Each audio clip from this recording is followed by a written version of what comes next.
आज इस वीडियो में हम लोग हेरिडिटी और एवोल्यूशन के बारे में पढ़ेंगे। तो हर जीवित प्राणी अपने समान जीवों से उत्पन्न होता है, जैसे कि बच्चे अपने माता पिता के समान दिखते हैं। यह समानता विरासत यानी कि हेरिडिटी कहलाती है। जबकि समय के साथ जो जीवों में चेंजेस आते हैं उसको एवोल्यूशन कहते हैं। अब जानते हैं हेरिडिटी के बारे में। तो हेरिडिटी का मतलब होता है माता पिता से संतान में जो लक्षण यानी कि ट्रेड्स का ट्रांसफ़र होता है उसको हेरिडिटी कहते हैं। ट्रेड्स यानी कि लक्षण तो जीवों के वे गुण जो उनके शरीर की बनावट या कार्य को निर्धारित करते हैं, जैसे आँखों का रंग हो गया, बालों का प्रकार हो गया, ऊंचाई हो गई यानी कि हाइट, त्वचा का रंग, ये सब जो है ट्रेड्स पे निर्भर करते हैं। अब जानते हैं बेसिस ऑफ हेरिडिटी के बारे में। तो हर जीव के शरीर में सूक्ष्म संरचना यानी कि एकदम माइक्रो स्ट्रक्चर जो होता है वो सेल होता है। सेल के अंदर न्यूक्लियस में क्रोमोसोम पाए जाते हैं और इन्हीं में विरासत के वाहक यानी हेरिडिटी के वाहक होते हैं कैरियर, उनको जीन कहते हैं। अब जानते हैं जीन के बारे में। तो जीन डीएनए का वह भाग है जो किसी विशेष लक्षण यानी कि स्पेशल ट्रेट्स को नियंत्रित करता है, उसको जीन कहते हैं। ग्रेगर मेंडल एक्सपेरिमेंट यानी कि ग्रेगर मेंडल के प्रयोग के बारे में अब जानते हैं। तो ग्रेगर जॉन मेंडल ने मटर के पौधों पर अपने एक्सपेरिमेंट परफॉर्म किए थे और उन्होंने यह बताया कि लक्षण कैसे एक पीढ़ी से दूसरी पीढ़ी में ट्रांसफ़र होते हैं। और मेंडल के जो मेन कंक्लूजन थे, जैसे कि लक्षण युग्म में पाए जाते हैं यानी कि जो ट्रेट्स हैं वो ग्रुप्स में पाए जाते हैं और प्रत्येक जीन के दो रूप होते हैं, उसको अलील्स कहते हैं। और इसमें एक ट्रेट जो होता है वो डोमिनेंट होता है और दूसरा रेसेसिव होता है, यानी कि एक प्रभावी होता है और दूसरा जो है अपना करेक्टर जो है वो नहीं दिखाता है, उसको रेसेसिव कहते हैं। और थर्ड था इसमें क्रॉस ब्रीडिंग के बाद बनने वाले संतान में जो लक्षण है वो निश्चित अनुपात में प्रकट होते हैं। अब देखते हैं मेंडल्स ने जो लॉ दिए थे उनके बारे में। तो पहला इसमें है लॉ ऑफ डोमिनेंस यानी समानता का नियम। तो इसमें एक लक्षण दूसरे पर हावी हो सकता है, जैसे कि शुद्ध लंबे और छोटे पौधों को जब क्रॉस कराया गया तो इसमें सभी पौधे जो है वो लंबे बने। दूसरा इसमें लॉ ऑफ सेग्रीगेशन यानी विभाजन का नियम। इसमें युग्म एलील्स जो हैं वो क्रॉसिंग के दौरान अलग हो जाते हैं और संतान में स्वतंत्र रूप से इंटर करते हैं। जानते हैं लॉ ऑफ इंडिपेंडेंट असॉर्टमेंट के बारे में। तो इसमें एक लक्षण का ट्रांसफर दूसरे लक्षण पर निर्भर नहीं करता है। अब जानते हैं डिटर्मिनेशन ऑफ ट्रेड्स यानी आनुवांशिकता का निर्धारण कैसे होता है। तो हर जीव के पास प्रत्येक लक्षण के दो जीन होते हैं, एक पिता से यानी कि पैटर्नल, दूसरा माता से यानी कि मैटरनल। अगर दोनों समान हों तो शुद्ध या समजात, जिसको होमोजाइगस कहते हैं, और जब अलग अलग होते हैं तो इसको विषमजात यानी कि हेट्रोजाइगस कहते हैं।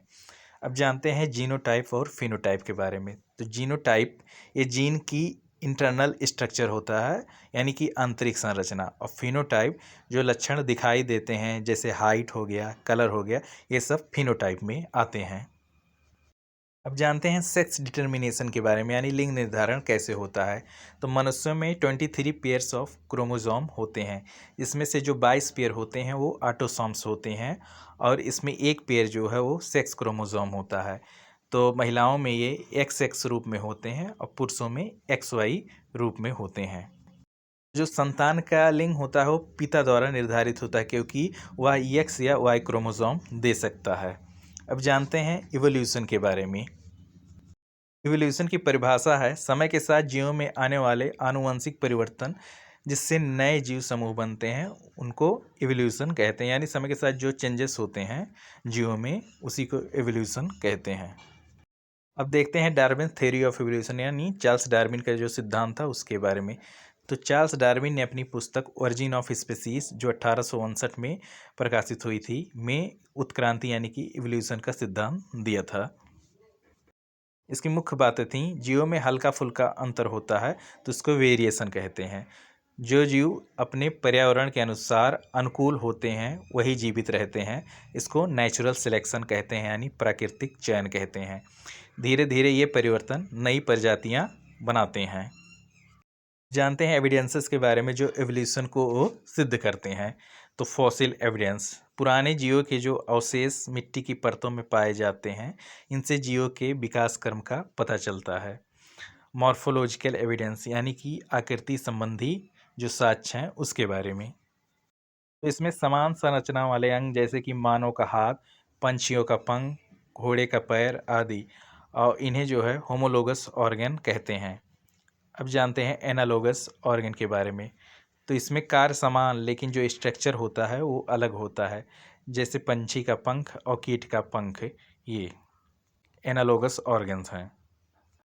अब जानते हैं वेस्टिजियल ऑर्गन्स के बारे में, मतलब जिनका कोई कार्य नहीं है, जैसे कि अपेंडिक्स हो गया और जो विजडम टीथ यानी बुद्धि दांत हैं, ये वेस्टिजियल ऑर्गन्स हैं।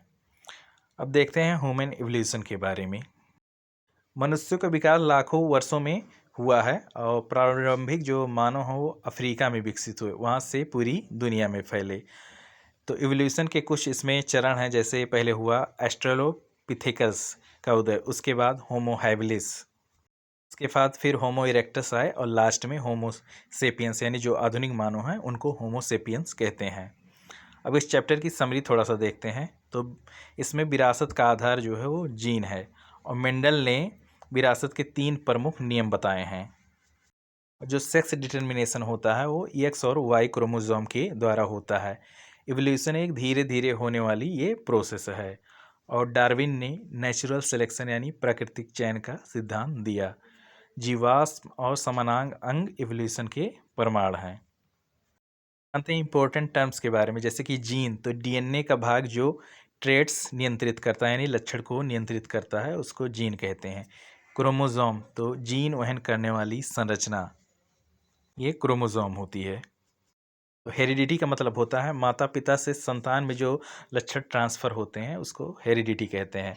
इवोल्यूशन, तो समय के साथ जो चेंजेस आते हैं जीवों में उसको एवोल्यूशन कहते हैं। होमोलोगस ऑर्गन होते हैं, संरचना यानी स्ट्रक्चर समान होता है लेकिन इनका जो काम होता है वो अलग अलग होता है। एनालोगस ऑर्गन, यानी इनमें फंक्शन जो है कार्य यानी समान होता है और इसका स्ट्रक्चर अलग होता है, ये एनालोगस ऑर्गन होते हैं। दोस्तों वीडियो आप लोग को अच्छा लगा है तो चैनल को ज़्यादा से ज़्यादा सब्सक्राइब करिए, वीडियो को लाइक करिए।